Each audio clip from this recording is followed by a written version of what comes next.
You've seen him tear apart entrepreneurs on Shark Tank every week, but do you actually know what Mark Cuban does with his billions when the cameras stop rolling? This loudmouth billionaire isn't just a TV personality. He sold a company to Yahoo for $5.7 billion before streaming was even a thing, owns an NBA team he runs like a tech startup, and has a secret pharmaceutical company that sells $2,500 cancer drugs for just $17. What's even crazier? He still drives a 10-year-old car, broadcasts his personal email address to millions, and responds to random strangers within minutes despite being worth more than the GDP of 35 countries. By minute 7, I'll reveal the counterintuitive decision-making framework Cuban uses to evaluate every business opportunity, a method so effective it's helped him avoid losing money in any major investment for over 15 years, even though most MBAs are taught to do the exact opposite. Mark Cuban is either the most transparent billionaire in history or the greatest showman since P.T. Barnum. Some view him as the ultimate self-made success story who genuinely wants to help everyday people build wealth. Others see him as a lucky dot-com bubble beneficiary who's leveraged his personality into becoming famous for being famous.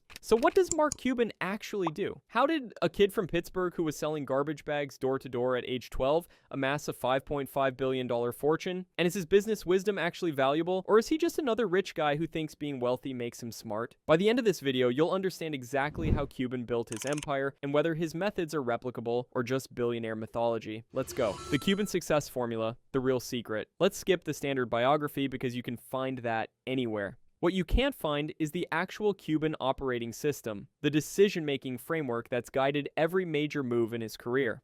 Information arbitrage. Cuban's superpower is identifying information gaps before others. In 1983, he started Micro Solutions because he realized companies needed help with these new personal computer things. In 1995, he co-founded Broadcast.com because he saw streaming audio-video was the internet's future when most people were still using dial-up. Today, he invests in startups tackling healthcare costs because he sees market inefficiencies the average investor misses. Extreme ownership. Cuban handles his own negotiations, writes his own emails, and reportedly reads every financial document himself. During the early days of Micro Solutions, he taught himself programming overnight after his only programmer quit. When he bought the Dallas Mavericks in 2000, he moved his seat next to the team bench rather than hiding in an executive suite. Calculated risk-taking. Despite his bold persona, Cuban is methodically risk-averse. He became a billionaire by hedging his Broadcast.com options before the Yahoo acquisition. He was one of the first to warn about the dot-com bubble burst in early 2000. Even on Shark Tank, he's notorious for asking entrepreneurs about their customer acquisition costs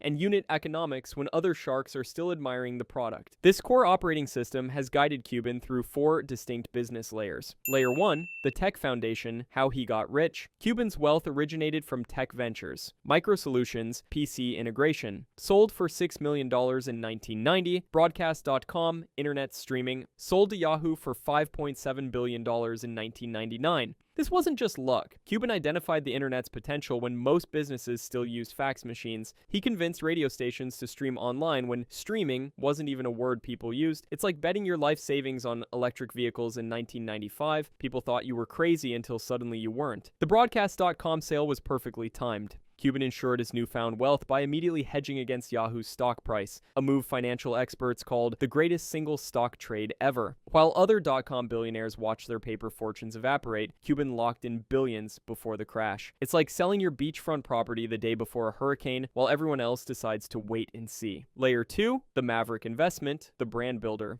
In 2000, Cuban bought the Dallas Mavericks for $285 million, a team now worth over $4 billion.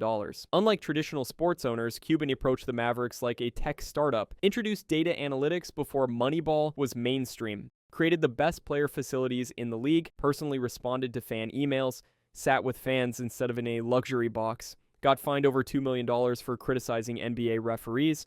This wasn't just a vanity purchase, it was calculated brand building. The Mavericks became a platform that transformed Cuban from that Broadcast.com guy into a household name. The team won an NBA championship in 2011, defeating the super team Miami Heat and cementing Cuban's reputation as a winner. Layer 3, the Shark Tank empire, the opportunity machine. Unlike most billionaires who retreat from public view, Cuban joined Shark Tank in 2011, turning himself into America's most famous investor. This wasn't just for fame, it was strategic genius. His Shark Tank portfolio has generated hundreds of millions in sales, with standouts like Scrub Daddy, over $200 million in sales. Tower Paddleboards, acquired after 7x growth. Beatbox Beverages reached $18 million in annual revenue. Cuban approaches Shark Tank differently than other investors. While others fight over trendy products, Cuban obsesses over unit economics, often making deals others missed because he spotted fundamentally sound businesses behind unexciting products. It's like ignoring the flashy sports car to buy the reliable Toyota that will actually make money. Layer 4. The cost plus brand, the populist play. Cuban's newest venture might be his most impactful. Cost Plus Drugs sells prescription medications at manufacturer cost plus 15%, cutting out the massive markup from pharmaceutical companies. Albendazole, $430 normally, $40 at cost plus. Imatinib, $2,502 normally, $17 at cost plus. Mesalamine, $940 normally, $32 at cost plus. This isn't just business, it's strategic populism. While billionaires like Bezos and Musk build rockets, Cuban is lowering prescription costs. It's brilliant both as a business, huge market, real problem, and as brand positioning, the billionaire who actually cares. The media loves this narrative. Billionaire fights Big Pharma. Cuban gets to be both wildly successful and morally superior, a combination few billionaires achieve. The criticism, or why haters hate. Cuban has plenty of critics. 1. The luck argument. Critics say Cuban just got lucky with the Yahoo Broadcast.com timing, ignoring his prior successes and subsequent wins. This is like saying Michael Jordan just got lucky 6 times. 2. The shameless self-promoter. Claims some see Cuban as an attention seeker who leverages wealth for fame. There's truth here, Cuban loves attention. But this criticism misses that self-promotion is part of his business strategy, not just ego. The sports owner record. Despite massive spending, the Mavericks have won only 1 championship under Cuban. Critics say he meddles too much, though this ignores the team's overall transformation from NBA laughingstock to perennial contender. The numbers game, or where the money actually is. Cuban's estimated wealth breakdown. Broadcast.com. Proceeds and investments $3 to $4 billion.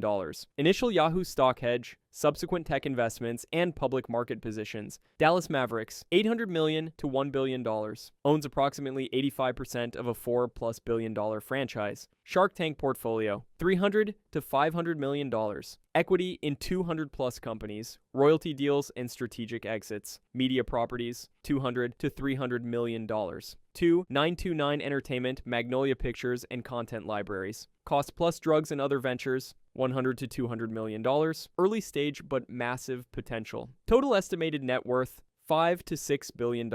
Here are the 2 most important lessons from his career. First, the real wealth is in positioning, not products. Cuban's greatest skill isn't building things, it's positioning himself at the intersection of major trends. He didn't invent internet streaming, he just positioned Broadcast.com perfectly as the market evolved. He didn't revolutionize basketball, he positioned the Mavericks as a tech-forward organization ahead of the analytics revolution. Cost Plus Drugs isn't novel technology, it's perfect positioning at the intersection of healthcare frustration and transparency demands. Second, asymmetric risk management is the ultimate wealth strategy. Cuban has structured every major move to create asymmetric upside. The Broadcast.com hedge protected his downside while maintaining upside. The Mavericks purchase came with limited downside, sports franchises rarely lose value, and unlimited upside, now worth 14 times what he paid. Even Shark Tank provides asymmetric returns, minimal time investment, massive deal flow, and brand enhancement regardless of investment outcomes. This approach, not genius or luck, is what separates Cuban from thousands of others who had similar opportunities. So what do you think? Is Mark Cuban a business genius or just a lucky guy with great timing? Drop a comment below with your take. And remember, as Cuban himself would say, it's not about working hard or working smart. It's about working hard at working smart. If you want more breakdowns of billionaire business strategies that actually work for normal humans, hit that subscribe button. Next week, we're diving into how Richard Branson built 400+ companies without being able to read a balance sheet. Trust me, you don't want to miss it.